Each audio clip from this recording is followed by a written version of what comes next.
Time Magazine, Entertainment Weekly, Rolling Stone, and TV Guide have all put this show on their lists of the greatest television series ever made, and it only lasted 18 episodes. NBC didn't even air those 18 episodes in order, and 3 of them never aired on the network at all. This is the story of Freaks and Geeks, the show that launched James Franco, Seth Rogen, Jason Segel, and Linda Cardellini before any of them were famous, and got canceled so fast that most of the country never got the chance to find it. Coming up, a scheduling disaster buried this show before it had a real chance. Judd Apatow refused a network note that could have saved it commercially. One executive watched a rough cut of the finale and gave up on the whole project. And 14 years later, Seth Rogen confronted the man who canceled it, backstage, in person. That's the story we're chasing down today. Because a show this good, getting killed this fast, deserves a real explanation. Understanding how Freaks and Geeks got canceled starts with understanding what NBC actually bought, and how little the network seemed to know what to do with it once they had it. Section 1. What Freaks and Geeks actually was. Paul Feig wrote the pilot as a spec script based loosely on his own high school years in Chippewa Valley, Michigan, and he gave that script to Judd Apatow, who was under an overall deal at DreamWorks at the time. DreamWorks then sold it to NBC, and the network greenlit a pilot. The show premiered on September 25, 1999.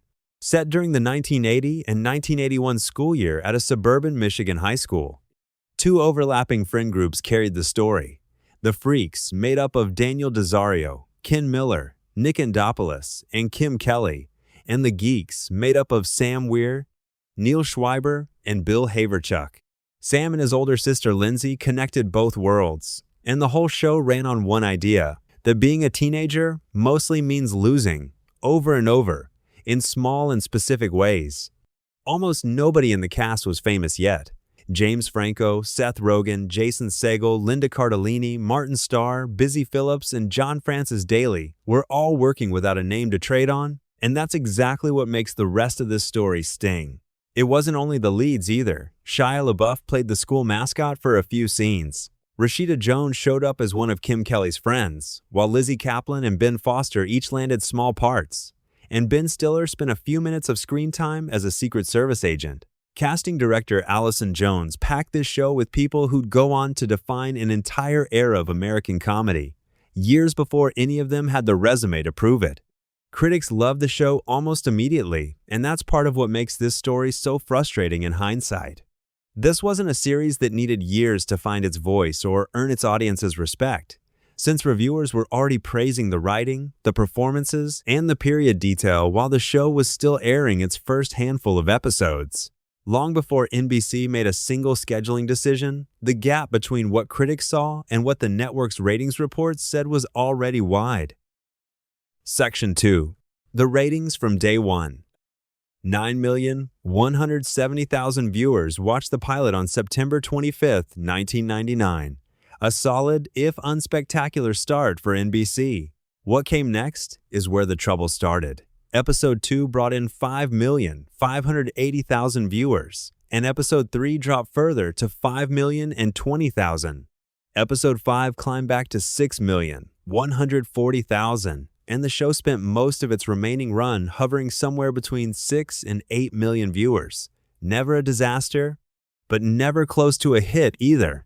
NBC had placed the show at 8 p.m. on Saturdays, directly against ABC's Who Wants to Be a Millionaire, a program regularly pulling in crowds near 18 million viewers that same season.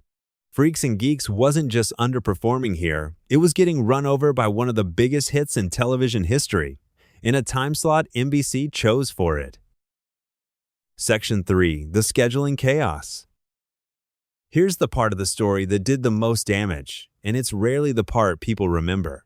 The World Series took over NBC's schedule right after the second episode aired, pulling Freaks and Geeks off the air for 3 straight weeks.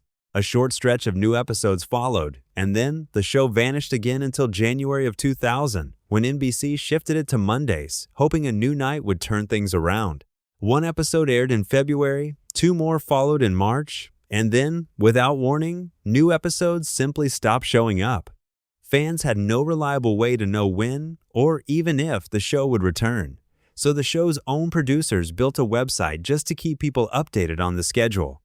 According to Judd Apatow, NBC wouldn't let them put that web address anywhere in the show's advertising, worried that promoting it would somehow lose viewers to the internet instead. A show can survive bad ratings far more easily than it can survive an audience that can't even find it. Even in the middle of that chaos, NBC still tried to generate some attention. In February of 2000, the cast appeared on a special celebrity week of Family Feud, hosted by Louis Anderson, competing against the cast of the WB's teen drama, Popular. It's a strange, almost sweet footnote, proof that somebody at the network still believed in promoting the show while the schedule underneath it kept falling apart. Section 4. Creative Clashes. NBC's notes to Apatow and Feig kept pushing toward one thing: make the characters win more often, and give the freaks or the geeks the occasional clear victory so the show would feel like a normal, upbeat teen series. Apatow and Feig held their ground and refused that note because the entire premise of the show depended on the idea that being a teenager mostly means losing, awkwardly and repeatedly, in front of other people. Giving in on that point would have gutted what made the show work in the first place. NBC also pushed for a stunt cameo at one point, floating the idea of casting Britney Spears as a waitress in an episode, and the producers turned it down flat.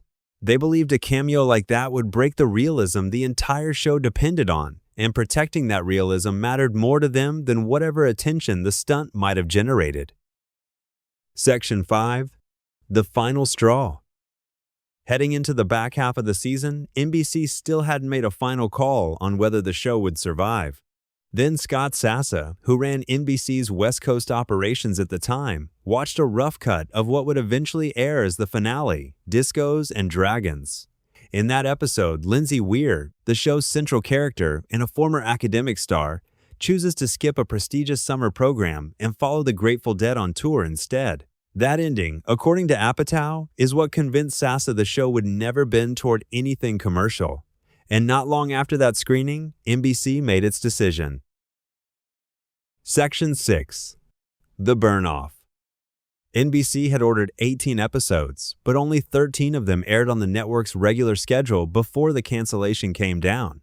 Rather than air the rest on a normal weekly basis, NBC burned off 3 more episodes: Smooching and Mooching, The Little Things, and Discos and Dragons, in a single night on July 8, 2000, well outside the regular season, when almost nobody was watching for a new episode of anything. The final 3 episodes NBC ever produced never aired on the network at all. Kim Kelly Is My Friend, Dead Dogs and Gym Teachers, and Noshing and Moshing.